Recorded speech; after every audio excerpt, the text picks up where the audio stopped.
hair loss in children. Sudden hair loss, a large amount of hair loss is a mother's concern.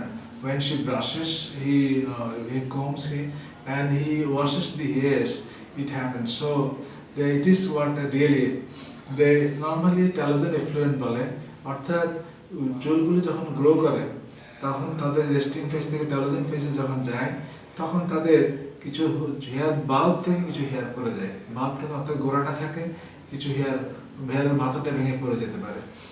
এটা সাধারণত জ্বর হলে, অনেক বেশি জ্বর অসুস্থ চুল হলে, সার্জারি করলে হয়, ব্লাড ডোনেশন কিংবা ব্লাড ট্রান্সফিউশন নিলেও হয়, সিভিয়ার ওয়েট লস হচ্ছে কোনো কারণে তখন এটা হতে পারে, স্টেরয়েড ডিসকন্টিনিউ করেছে কিংবা কন্ট্রাসেপটিভ ডিসকন্টিনিউ করেছে তখন এটা হতে পারে, থাইরয়েড ডিসঅর্ডার হাইপো এবং হাইপার দুটাতে হতে পারে, সাইকিয়াট্রিক স্ট্রেস থাকলে এই ধরনের এক্সেসিভ হেয়ার লস হতে পারে।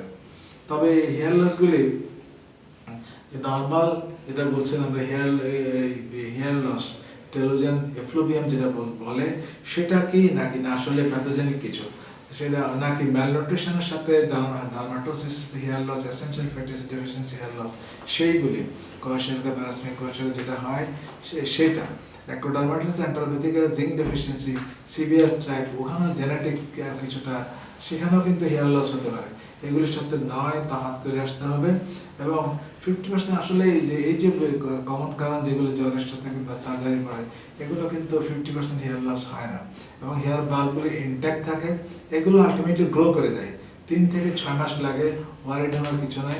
এখানে হেয়ার বাল্ব যদি আপনি না বলছেন দেখা যায় একটা হেয়ার বাল্ব মাইক্রোস্কোপের নিচে দেখলে তো দেখা যায় toxic metal infusion, arsenic and then your mercury, এগুলোতে কিন্তু পেস্টিসাইড ইউজ, এখানেও কিন্তু cleaning agents, floor cleaning agents, warfarin, calcium, এগুলোতে কিন্তু হেয়ার লস হতে পারে, বাল্ব ইনট্যাক্ট থাকে, হেয়ারগুলো গ্রো করে যেতে পারে।